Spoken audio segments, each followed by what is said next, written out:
আপনারা জানেন যে গতকাল থেকে আমরা শহীদ ওসমান হাদির হত্যার সুষ্ঠু তদন্তের জন্য ডক্টর মোহাম্মদ ইউনূসকে জাতিসংঘে একটি চিঠি প্রেরণের জন্য আহ্বান জানিয়ে তার বাসভবনের সম্মুখে অবস্থান করছিলাম।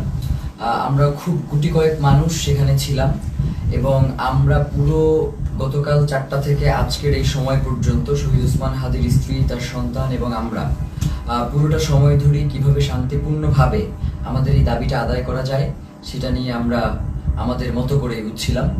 এবং আমাদের সাথে সরকারের বিভিন্ন সময়ে তারা কোনোভাবেই আমাদের কাছে ওইভাবে করে যোগাযোগ করতে তারা স্বাচ্ছন্দ্য বোধ করে না আমাদের কাছে মনে হয়েছে। নয়তো 8 ঘন্টা শহীদ ওসমান হাদির স্ত্রী যমুনার সামনে ছিলেন, যমুনা থেকে একজন পিয়ন বের হয়ে তাকে সম্মান জানানোর এতটুকু প্রয়োজন বোধ করেন নাই।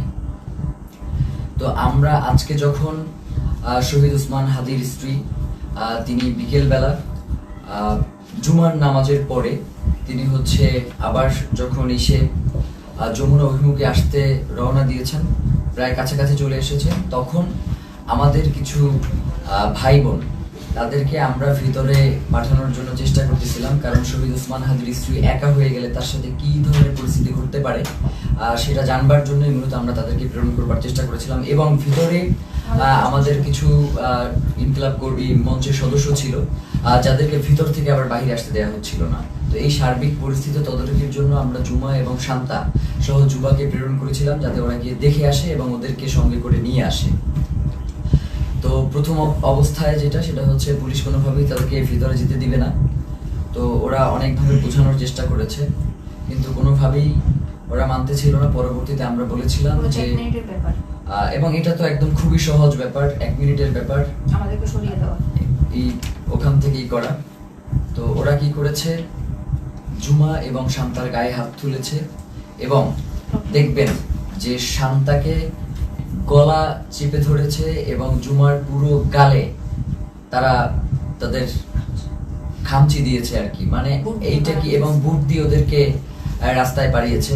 তো এই যে ফ্যাসিবাদী আমলের যেই পুলিশ, এই যে পুলিশ লীগ, তারা আবার নতুন করে যে মাথাচাড়া দিয়ে হচ্ছে এবং তাদেরকে যে কেউ কন্ট্রোল করতে পারছে না। আমরা দেখতেছিলাম যখন আমাদের উপরে হামলা হয়েছে তখন পুলিশের ঊর্ধ্বতন কয়েকজন কর্মকর্তা, ডিবি কমিশনার, তিনি চেষ্টা করছিলেন বারংবার যে আসলে যাতে আমাদের উপরে হামলাটা না হয়, কিন্তু পরক্ষণেই আমরা দেখতে পেয়েছি যে তার আদেশ অমান্য করে পেছন থেকে পুলিশের কিছু সদস্য তারা অতর্কিত হামলা করেছে এবং আমাদের ভাইদেরকে রক্তাক্ত করেছে।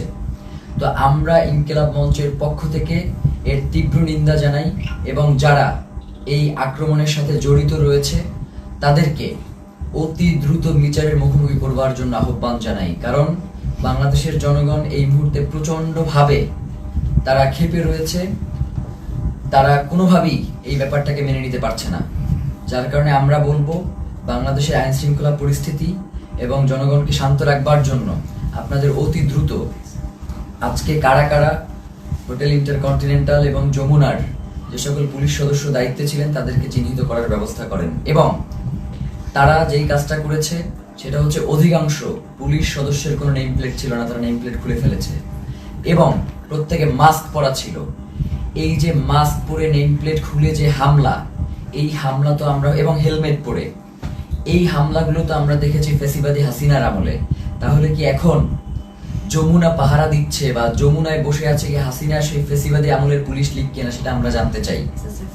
সেই সাথে এসএসএফ আজকে প্রচন্ড রকমের দুর্ব্যবহার করেছে আমাদের সাথে, আমাদের যুবাকে রাস্তায় ফেলে মেরেছে এবং মাথায় আঘাত করেছে, ছাদকে মেরেছে। তো এই যে, এবং আমাদের ইনকিলাব মঞ্চের এমন কোনো কর্মী নাই যে আজকে এই হামলায় আহত হয় নাই।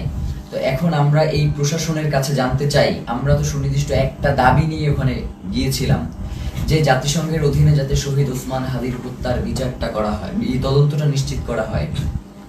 তাহলে কারা শহীদ ওসমান হত্যার তদন্ত জাতিসংঘের অধীনে দিতে চায় না, যে আজকে স্পষ্ট হয়ে গেছে।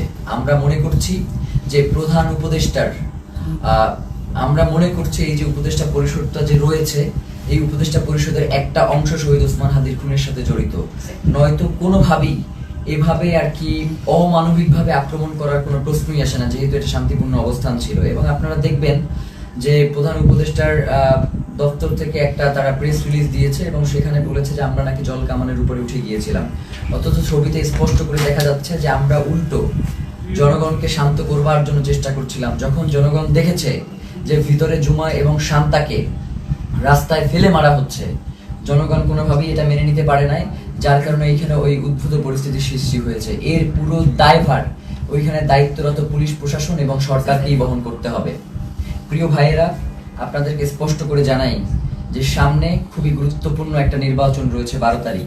এখানে বাংলাদেশের স্বাধীনতা, সার্বভৌমত্ব সহ বাংলাদেশের নিরাপত্তা জনিত বেশ কিছু বিষয় জড়িত রয়েছে, যার কারণে অবশ্যই 12 তারিখে নির্বাচন হতে হবে। এবং যারা 12 তারিখে নির্বাচন বানচাল করে দেওয়ার জন্য আমাদের উপরে আক্রমণ করেছে, তাদের এই নীল নকশাকে বৃদ্ধাঙ্গুলি দেখিয়ে আমাদের জনগণের অধিকার আমাদের বাস্তবায়ন করতে হবে।